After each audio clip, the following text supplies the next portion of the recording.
Hi viewers, math study with Chandan sir চ্যানেলে প্রত্যেকে স্বাগত জানাই। আজকে আমরা দ্বাদশ শ্রেণীর গণিতের ওপর মডেল কোশ্চেন পেপার 1 নিয়ে আলোচনা করব।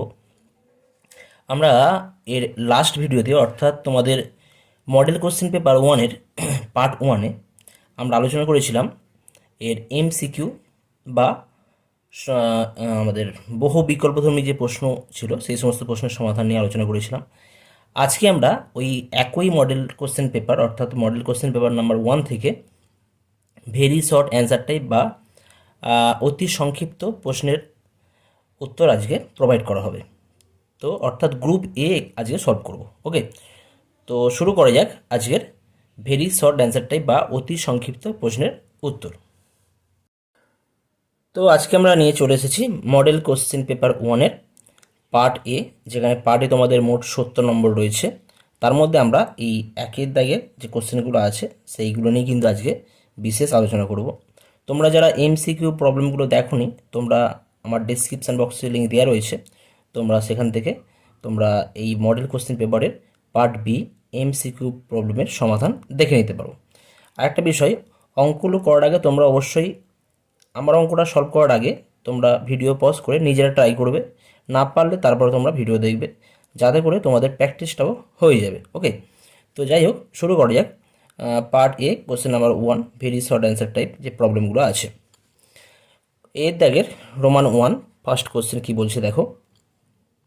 জেড একটা হোল নাম্বারের সেট 0, 1, 2 অখণ্ড সংখ্যার সেট এখানে আছে, বা whole number 0, 1, 2, 3 dot dot dot সেটের ওপর স্টার প্রক্রিয়া a star b equal to a to the power b দ্বারা সংজ্ঞাত, যেখানে a b belongs to z. এখানে এ আর বি হচ্ছে যে কোনো এই জেড জেড সেটের অন্তর্গত যে কোনো দুটো বিন্দু।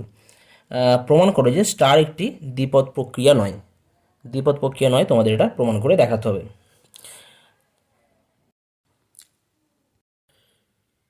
তো এখানে আমাদের জেড সেট দেওয়া রয়েছে এবং একটা প্রক্রিয়া এ স্টার বিও দেওয়া রয়েছে, এবং স্টার প্রক্রিয়া ডিফাইন করা আছে a star b equal to a to the power b, যেখানে এ ও বি জেড সেটের অন্তর্ভুক্ত দুটো বিন্দু বা পয়েন্ট।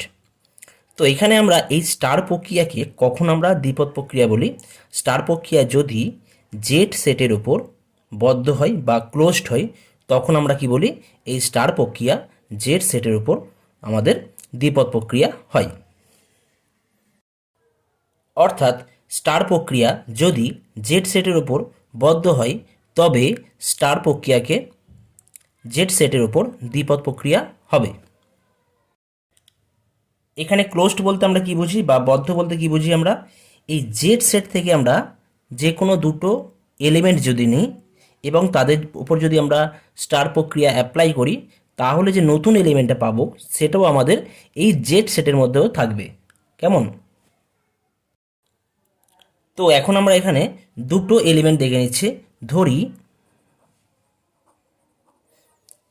এ সমান 0, 0 জেড সেটের মধ্যে আছে, এবং বি সমান 0, 0টাও কিন্তু জেড সেটের মধ্যে রয়েছে। অতএব a comma b belongs to Z.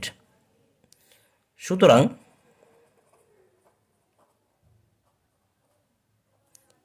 A star B কত হবে? এখানে ফর্মুলা কি আছে? A to the power b. A star b equal to 0 star 0 বলতে পারি। আর ফর্মুলা কি? এ টু দি পাওয়ার বি হয়। এ টু দি পাওয়ার বি মানে কত হবে? এখানে 0 টু দি পাওয়ার 0 হবে। আর 0 টু দি পাওয়ার 0 কী হয়? আমাদের অসংখ্যাত। আমরা এটা কিন্তু কখনোই আমরা 0 to the power 0 equal to 1 বলতে পারি না, কারণ a to the power 0 equal to 1 হয় যখন এ নট ইকুয়াল টু 0 হয়। আর 0 টু দি পাওয়ার 0 কিন্তু সবসময় কী হয়? আমাদের আনডিফাইন্ড বা অসংজ্ঞাত হয়। আনডিফাইন্ড বা অসংজ্ঞাত হয়। তাহলে কি বলবো? যা অসংজ্ঞাত।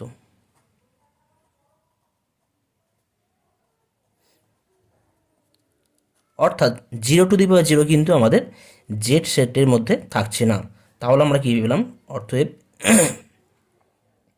এ comma b belongs to z does not imply a star b belongs to z. সুতরাং স্টার প্রক্রিয়া জেড সেটের ওপর বদ্ধ বা ক্লোজড হচ্ছে না। তো যেহেতু বলতে পারি স্টার প্রক্রিয়া জেড সেটের উপর বদ্ধ হচ্ছে না বা ক্লোজড হচ্ছে না, তাই স্টার প্রক্রিয়াটি কোনো দ্বিপদ প্রক্রিয়া হবে না। এটাই আমাদের কিন্তু প্রমাণ করতে বলেছিল। তাহলে এটা আমাদের প্রমাণ হয়ে যাচ্ছে, প্রমাণিত আমরা শেষে লিখে দেব।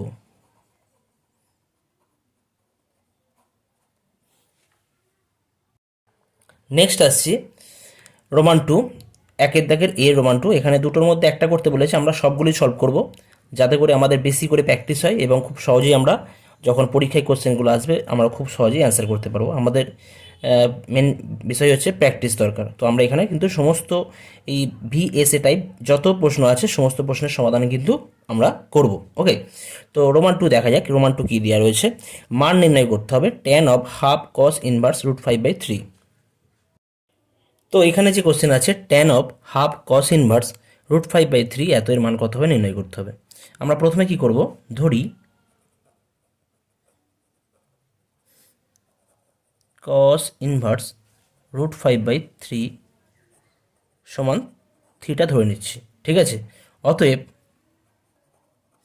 tan of half cos inverse √5/3 equal to কত হবে, tan অফ θ/2।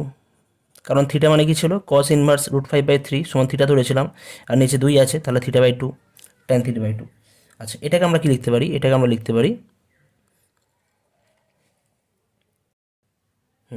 এটা কি লিখবো আমরা, √1 minus cos theta by 1 plus cos theta. কারণ কি হয়, কারণ 1 মাইনাস কস থিটা মানে 2 সাইন স্কোয়ার θ/2, আর 1 প্লাস কস থিটা মানে কী হবে 2 কস স্কোয়ার θ/2। সেখান থেকে 2 2 ক্যান্সেল হলে সাইন স্কোয়ার θ/2 আর cos square θ/2 equal to √tan square θ/2, রুটের বাইরে বেরিয়ে আসলে tan θ/2 আমরা পাবো। এটা ত্রিকোণমিতির ক্লাস 11-এ তোমাদের ত্রিকোণমিতির ফর্মুলা ছিল, সেই ফর্মুলার সাহায্যে কিন্তু আমরা এটা করতে পারছি। 1 মাইনাস কস থিটা মানে হয় 2 সাইন স্কোয়ার θ/2, আর 1 প্লাস কস থিটা মানে হয় 2 কস স্কোয়ার θ/2। সেই দুটো ফর্মুলা অ্যাপ্লাই করে আমরা tan θ/2 পাবো। তাহলে এখান থেকে আমরা কস থিটা পাচ্ছি। তো তাহলে এখান থেকে যদি আমরা কস থিটার মানটা পেয়ে যাই, তাহলে এখানে পুট করলে কিন্তু আমরা অ্যান্সার পেয়ে যাব। এখান থেকে আমরা কি পাবো, আগের লাইন থেকে √5/3 ইকুয়াল টু কস থিটা, বা বলতে পারি কস থিটা ইকুয়াল টু √5/3। তো জাস্ট এই ভ্যালুটা আমরা এখানে পুট করলে কি পাবো, √1 মাইনাস √5/3 ডিভাইড বাই 1 প্লাস √5/3। তো এখান থেকে যদি আমরা সিম্পলিফাই করি তাহলে কি পাবো, 3 মাইনাস √5/3 প্লাস √5। এবার এখান থেকে যদি আমরা আরও সিম্পলিফাই করি তাহলে সেই জায়গা থেকে আমরা পাবো 3 মাইনাস √5 দিয়ে ওপর নিচে গুণ করলাম, মানে হরের করণীয় নিরসন যদি করা হয়, বুঝতে পারছো এখানে তোমরা, হয়ে যাবে এটা √3 মাইনাস √5 হোল স্কোয়ার করলাম, ওপর নিচে 3 মাইনাস √5 দিয়ে গুণ করছি, আর নিচে 3 প্লাস √5 ইন্টু 3 মাইনাস √5 করলে 9 মাইনাস 5 হয়ে যাচ্ছে। ক্লিয়ার, তাহলে হয়ে যাবে 3 মাইনাস √5, আর নিচে আমাদের √4 পড়ে থাকবে, √4 মানে 2, অর্থাৎ 3 মাইনাস √5/2 আমাদের অ্যান্সার হয়ে যাচ্ছে। অর্থাৎ tan of half cos inverse √5/3 এত ভ্যালু কত হয়ে যাচ্ছে, 3 মাইনাস √5/2। আচ্ছা, এখানে আমরা কস থিটা ভ্যালু পুট করেছিলাম, লিখে দেবো যেহেতু কস থিটা ইকুয়াল টু √5/3। ঠিক আছে, তো এটা হয়ে যাচ্ছে আমাদের কমপ্লিট অ্যান্সার। নেক্সট আসা যাক কোশ্চেন নাম্বার বি। এর দাগে রোমান 1 কী দেওয়া আছে, এ একটা ম্যাট্রিক্স এ ইকুয়াল টু ম্যাট্রিক্স 4 5 2 1 হলে প্রমাণ করতে হবে 6A ইনভার্স প্লাস 5I, মানে আইডেন্টিটি ম্যাট্রিক্স বা একক matrix equal to A matrix. তো এখানে আমাদের এ ম্যাট্রিক্স দেওয়া আছে 4 5 2 1, আর প্রমাণ করতে হবে 6A inverse plus 5 identity equal to A matrix. তো আমরা প্রথমে কি করব, এই ম্যাট্রিক্সের ইনভার্স বার করব। ঠিক আছে, তো এই ম্যাট্রিক্সের ইনভার্স কী করে বার করে, এ ইনভার্স ইকুয়াল টু আমরা যেটা করি অ্যাডজয়েন্ট অফ এ তার হোল ট্রান্সপোজ নিই, আর নিচে আমাদের ডেট অফ এ থাকে, তাই তো, রাইট? হ্যাঁ সরি, এখানে কী ছিল আমাদের? এ ইনভার্স সমান অ্যাডজয়েন্ট অফ এ বাই আমাদের ডিটারমিনেন্ট অফ এ ছিল। তো তাহলে ডিটারমিনেন্ট অফ এ কত হবে? পরিষ্কার তোমরা দেখতে পাচ্ছ, 4 - 10 করলে আসবে -6, রাইট? আর adjoint of A very simple, আমরা বার করতে পারি, অ্যাডজয়েন্ট এ হয়ে যায় আমাদের 4 আর 1, জাস্ট এগুলোর আমরা স্থান পরিবর্তন করব, এটা 1 করব, এটাকে 4 করব, আর এতে সেম রাখিয়ে দেবো, জাস্ট -5 আর -2 করব। জাস্ট এইগুলোর চিহ্ন চেঞ্জ করা হয়, আর এইগুলোর ক্ষেত্রে এদের প্লেসগুলো আমরা চেঞ্জ করি, কারণ যখন আমরা এদের কোফ্যাক্টরগুলো নিয়ে যে আমরা এদের যে ম্যাট্রিক্স হয় তার যখন ট্রান্সপোজ নেব, সেটা আবার আমাদের এইটা হয়ে যাবে, কেমন? তো যাই হোক, আমরা লাস্টে এটা পেলাম। তো মাইনাসটা যদি আমরা এই মাইনাস দিয়ে গুণ করে দিই, তাহলে পাবো 1/6 টাইমস -1 5 2 -4। এখন 6a inverse plus 5 identity equal to 6 into a inverse মানে হয়ে যাচ্ছে 1/6 -1 5 2 -4 আর প্লাস 5 আইডেন্টিটি ম্যাট্রিক্স হয় 1 0 0 1, তোমরা জানো, ইকুয়াল টু হয়ে যাবে আমাদের কত? এটা 6 6 কেটে যাচ্ছে, ক্যান্সেল হয়ে যাচ্ছে, তাহলে -1 5 2 -4 প্লাস 5 0 0 5, তো এর সাথে যোগ করলে আমরা পাবো কত না -1 5 -1 প্লাস 5 আর 5 প্লাস, এটা হয় 5 প্লাস 0 বাই 2 প্লাস 0 আর -4 প্লাস 5। ওকে, তাহলে এই জায়গা থেকে আমরা কমপ্লিট পেয়ে যাচ্ছি কত না 4 5 আর 2 1, এটাই সমান আমাদের এই ম্যাট্রিক্স ছিল, এই ম্যাট্রিক্স এটাই রয়েছে 4 5 2 1। তাহলে আমরা পাচ্ছি 6a inverse plus 5 identity matrix equal to A matrix. এটা কিন্তু আমাদের প্রমাণ করতে বলেছিল, তাহলে এটা প্রমাণিত হয়ে যাচ্ছে। নেক্সট কোশ্চেন আছে রোমান টু কী দেওয়া আছে দেখো, বিস্তৃতি না করে প্রমাণ করতে হবে যে এই determinant equal to 0, 1a square minus B C, 1b B square minus A C, 1c C square minus A B equal to 0 দেখাতে হবে। এখানে কিন্তু আমাদের এক্সপান্ড না করে বা বিস্তৃতি না করে আমাদের প্রমাণ করে দেখাতে হবে। তো আমাদের যে কোশ্চেনটা দেওয়া রয়েছে, এটাকে কি দেখাতে হবে? প্রমাণ করে দেখাতে হবে এত এর ভ্যালু হচ্ছে 0, যেটা আমাদের এক্সপান্ড না করে করতে হবে, তাই তো? তো এই ম্যাট্রিক্সকে আমরা এই ডিটারমিনেন্টকে বা নির্ণায়ককে আমরা কীভাবে লিখতে পারি? ইকুয়াল টু দুটো পার্টে আমরা ব্রেক করে রাখতে পারি, তাই না? ইকুয়াল টু আমরা লিখতে পারি 1 1 1 A B C, R a square রাখছি এখানে, এখানে বি স্কোয়ার রাখছি, এখানে সি স্কোয়ার, আর মাইনাসটাকে আমি মাঝখানে রাখছি equal to 1 1 1 A B C, এটা হবে কত না বিসি এসি আর এবি। এটা ম্যাট্রিক্সের প্রপার্টি আছে, ম্যাট্রিক্সের প্রপার্টির সাহায্যে আমরা এটা লিখতে পারি, কেমন? আচ্ছা, এটাকে আমরা নাম্বার 1 করে রাখছি। এখন আমরা এই দ্বিতীয় যে ডিটারমিনেন্ট যেটা আছে সেইটা নিয়ে আমরা কাজ করব। দ্বিতীয় ডিটারমিনেন্টে কী আছে? 1 1 1 এ বিসি বিসি এসি আর এবি, এটা নিয়ে কাজ করেছি। এখান থেকে আমরা কি করতে পারি? প্রথম যে আমাদের সারি আছে, প্রথম সারিকে আমরা এ দিয়ে গুণ করব, দ্বিতীয় সারিকে বি দিয়ে গুণ করব, আর তৃতীয় সারিকে আমরা সি দিয়ে গুণ করব। তা গুণ করা মানে আমাদের প্রথমের দিকে আমাদের 1/a 1/b 1/c রাখতে হবে, সেটাকে আমরা 1 abc রাখছি। তাহলে ওপর কত হয়ে যাবে? এটা a square a b c b b square a b c c c square a B c. কী করে করলাম না, প্রথম সারিকে আমরা এ দিয়ে গুণ করেছি, দ্বিতীয় সারিকে বি দিয়ে গুণ করেছি, তৃতীয় সারিকে আমরা সি দিয়ে গুণ করেছি। তো এখানে আমরা যে অপারেশন অ্যাপ্লাই করব সেটা কিন্তু অবশ্যই ডান দিকে লিখে দেবো, প্রথম দ্বিতীয় ও তৃতীয় সারিকে যথাক্রমে এ কমা বি এবং সি দ্বারা গুণ করে।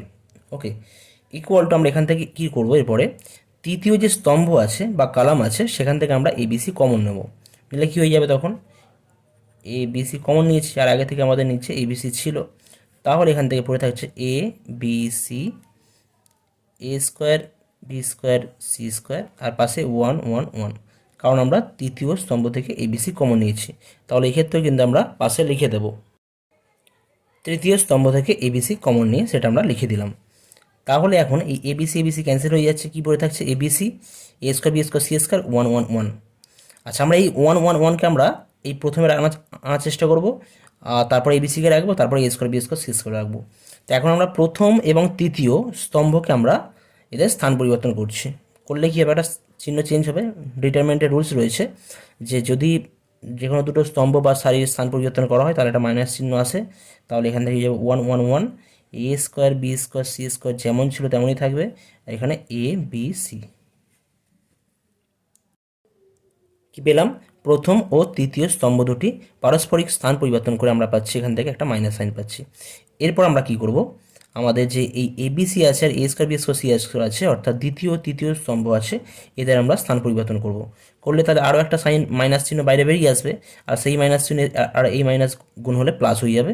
তাহলে আর আমরা মাইনাস চিহ্ন লিখছি না, 1 1 1, এখানে হয়ে যাবে এস বি সি, এখানে a square b square c square. তাহলে আমরা এটা কী পেলাম, 1 1 1 এবিসি এবং বিসি এসি এবি, এই ডিটারমিনেন্টের আরেকটা মান পেয়ে যাচ্ছি 1 1 1 a b c a square b square c square. এখন এই ভ্যালুটা যদি আমরা 1 নম্বর সমীকরণ যেটা ছিল সেই 1 নম্বর সমীকরণে বসিয়ে দিই, তাহলে কিন্তু আমরা কি পাবো, কি দেখতে পাবো, জাস্ট এই জায়গাতে একই ভ্যালু বসবে, এখানে এর জায়গায় কি বসবে 1 1 1 a b c a square b square c square বসবে, তাহলে ক্যান্সেল হয়ে 0 হয়ে যাবে। সুতরাং আমরা কি বলতে পারি, 1 থেকে দেখা যায় প্রদত্ত নির্ণয় ইকুয়াল টু 0। কেমন, আমরা এটা ইউজ করছি, এই রেজাল্টটা ইউজ করছি, এই রেজাল্টটা ইউজ করলে দুটো একই টার্ম, দুটো ক্যান্সেল হয়ে গেলে আমাদের 0 অ্যান্সার হবে। ঠিক আছে, তাহলে এটা আমাদের প্রদত্ত নির্ণয়কের মান হয়ে যাচ্ছে 0, এটা হচ্ছে আমাদের প্রমাণিত হয়ে যাচ্ছে।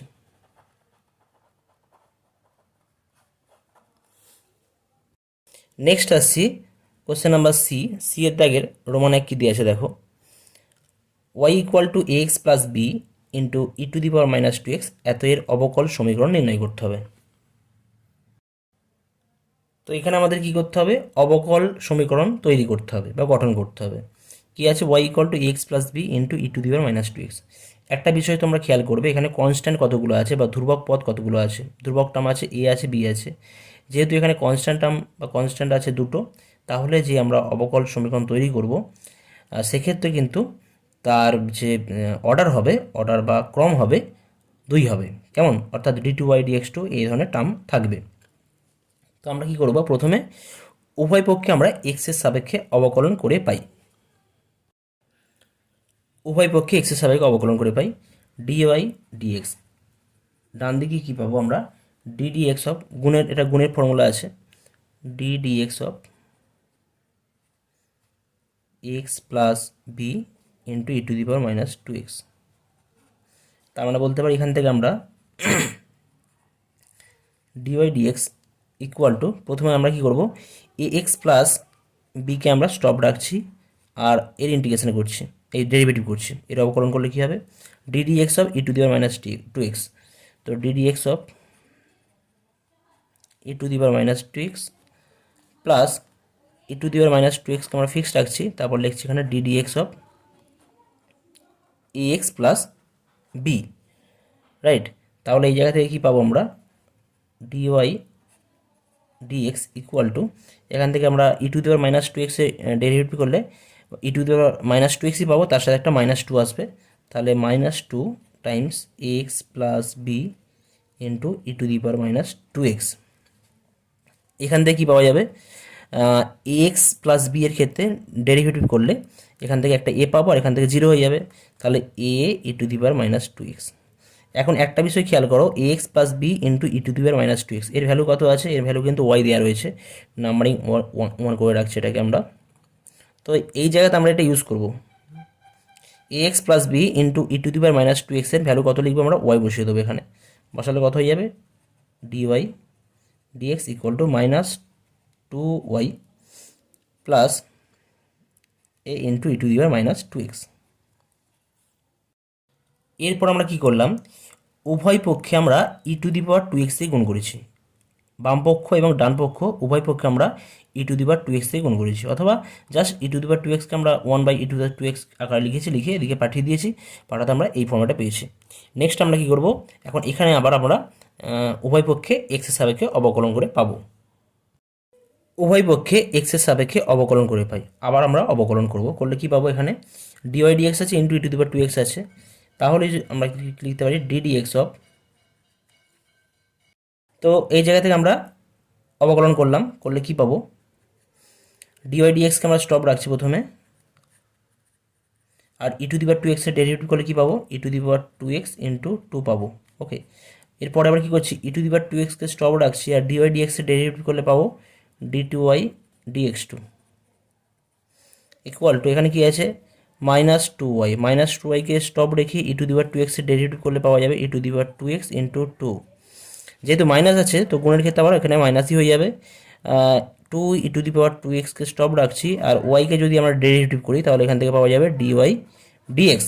ওকে, আর এখান থেকে আমরা এ যদি আমরা ডেরিভেটিভ করি তাহলে কী পাবো, এখান থেকে জিরো পাবো।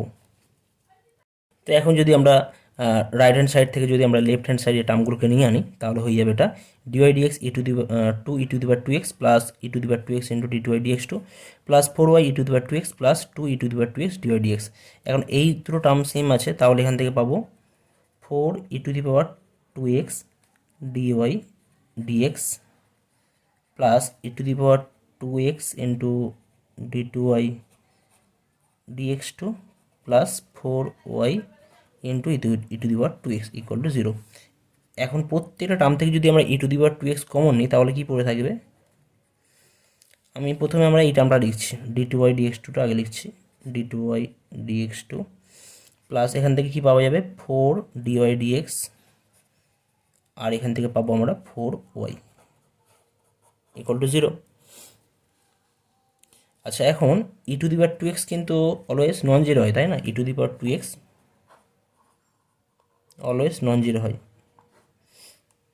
তাহলে যেহেতু এটা নন জিরো তাহলে এই টার্মটা নিশ্চয়ই জিরো হবে, অর্থাৎ d two Y d x two plus four d y d x plus four y equal to zero, যেহেতু e to the power two x not equal to zero, e to the power two এক্সের value কখনোই কিন্তু zero হয় না, আর দুটো সংখ্যার গুণফল zero আর একটা নন জিরো, তাহলে বাকিটা কিন্তু অবশ্যই জিরো হবে, তাহলে এটাই কিন্তু আমাদের নির্ণেয় অবকল সমীকরণ কিন্তু হয়ে যাচ্ছে।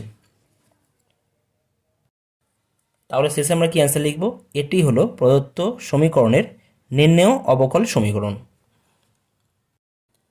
নেক্সট আসছি সি এর দাগের রোমান টু কি দেওয়া আছে, এখানেও কিন্তু আমাদের মান নির্ণয় করতে হবে, limit of x tends to four x to the power seven by two minus four to the power seven by two divide by logarithm of x minus three to the base e.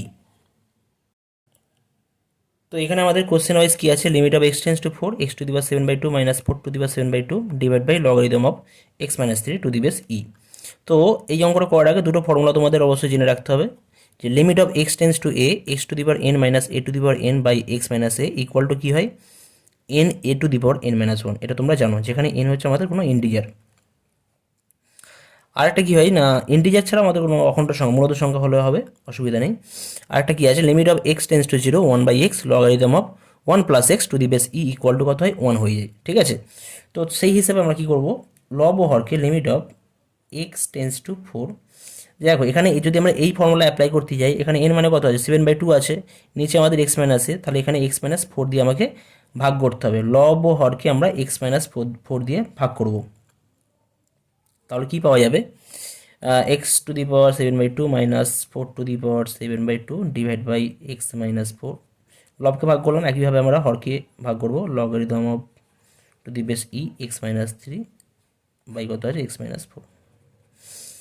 তো লিমিটের ক্ষেত্রে আমরা কি জানি, লব হর যদি হরটা non zero হয়ে যায় তাহলে কিন্তু হরের লিমিট যদি নন জিরো হয় তাহলে আমরা অবশ্যই ভাগের ক্ষেত্রে লিমিটগুলোকে আমরা ইন্ডিভিজুয়ালি ভাগ করতে পারি, তাহলে কী হয়ে যাবে limit of x tends to four x to the power seven by two minus four to the power seven by two divide by x minus four whole divide by limit of x tends to four logarithm of e. আচ্ছা x minus three log of x minus three divide by x minus four আছে, এখানে x minus থ্রিকে আমরা এই one plus x এই আকারে লেখার চেষ্টা করবো, করলে কী হবে one plus X minus four, তাই না, divide by x minus four. আচ্ছা তাহলে এই জায়গা থেকে আমরা কি বলতে পারি, আমি এখানেই করছি, এ ভ্যালু কত হয়ে যাবে x to the power n minus a to the power n by x minus a equal to কী হয় n a to the power n minus one হয়ে যায়।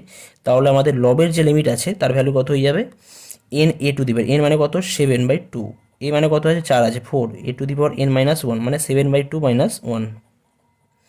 নিচে কত আছে আমাদের limit of x tends to four, এটাকে আমরা এক্স মাইনাস ফোর সমান জেড ধরে নিচ্ছি, তাহলে হয়ে যাবে limit of z tends to zero logarithm of এটা 1/z হয়ে যাবে, এটা নিচে এক্স মাইনাস ফোরের জায়গায় জেড, আর এটা হবে 1 প্লাস জেড, যেখানে জেড ইকুয়াল টু কত এক্স মাইনাস ফোর। অতএব এক্স টেন্স টু ফোর হলে জেড টেন্স টু কী হবে জিরো হবে।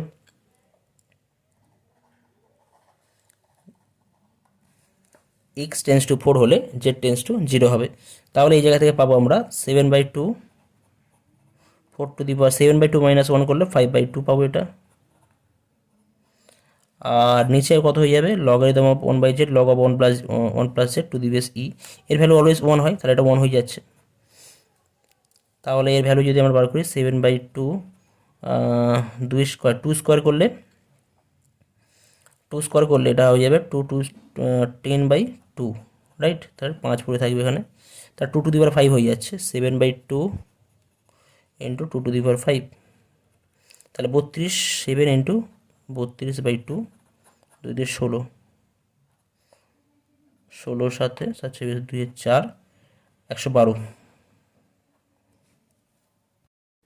তাহলে আমাদের নির্ণয় যে লিমিট রয়েছে তার ভ্যালু কত হয়ে যাচ্ছে 112। আরও একটা কোশ্চেন আমরা দেখব, সি এর দাগে রোমান 3 কী দেওয়া আছে, যদি sine inverse x square minus Y square by x square plus y square equal to কী হয়, যেখানে কি একটা ধ্রুবক রাশি, তবে প্রমাণ করতে হবে dy dx equal to y by x. কী দেওয়া আছে এখানে sine inverse x square minus Y square by x square plus y square equal to k দেওয়া রয়েছে, যেখানে কে একটি ধ্রুবক রাশি। তো এই জায়গা থেকে আমরা কীভাবে করতে পারি, সাইন ইনভার্সকে আমরা যদি এদিকে পাঠিয়ে দিই তাহলে কী হয়ে যাবে x square minus Y square by x square plus y square equal to sine k. ঠিক আছে, জাস্ট সাইন ইনভার্স এদিকে আসলে সাইন কে হয়ে যাবে। ওকে, আচ্ছা এখন আমরা বাম পক্ষ এবং ডান পক্ষে আমরা যোগভাগ প্রক্রিয়া অ্যাপ্লাই করব। যোগভাগ প্রক্রিয়া অ্যাপ্লাই করলে কী হবে লব প্লাস হর ডিভাইড বাই কত হয় লব মাইনাস হর, অর্থাৎ X square minus Y square minus X square minus Y square equal to কত হবে সাইন কে, এখানে হরে কিছু নেই মানে এক আছে, plus one by sine K minus one. তাহলে এই জায়গা থেকে কত হয়ে যাচ্ছে ওয়াই স্কোয়ার টার্মগুলো আমাদের ক্যান্সেল হবে এখানে, আর নিচে আমাদের এক্স স্কোয়ার টার্মগুলো ক্যান্সেল হয়ে যাচ্ছে, তাহলে 2x square by minus 2y square equal to constant বা sine k plus one by sine K minus one equal to কত হবে আমাদের x by y whole square equal to, যদি আমি মাইনাস দিয়ে গুণ করে দিই দিকে হয়ে যাচ্ছে তাহলে 1 প্লাস সাইন কে, আমি এই মাইনাসটা জাস্ট ডান দিকে পাঠিয়ে দিচ্ছি, পাঠালে হয়ে যাবে 1 মাইনাস সাইন কে। তাহলে এখান থেকে বলতে পারি x by y equal to কত root of 1 plus sine k by 1 minus sine k. আচ্ছা কি একটা কনস্ট্যান্ট ছিল, কে যেহেতু কনস্ট্যান্ট হয় তাহলে সাইন কেও কী হবে কনস্ট্যান্ট হবে, আর 1 প্লাস সাইন কে কনস্ট্যান্ট হবে, একইভাবে 1 মাইনাস সাইন কে কনস্ট্যান্ট হবে। তাহলে কনস্ট্যান্ট বাই কনস্ট্যান্ট এটাও কনস্ট্যান্ট, আর কনস্ট্যান্টের রুট নিলে সেটাও কনস্ট্যান্ট ইকুয়াল টু কনস্ট্যান্ট বা ধ্রুবক।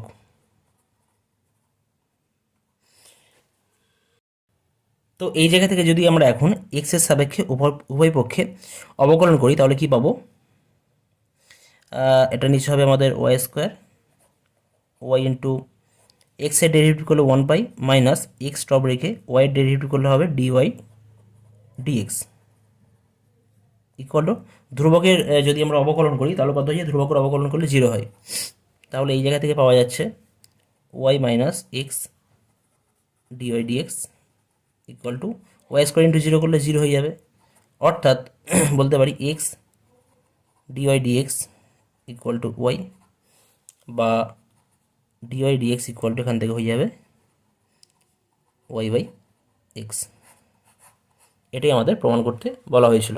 Dy dx equal to y by x আমাদের দেখাতে হবে, তাহলে এটা হয়ে যাচ্ছে আমাদের প্রমাণিত।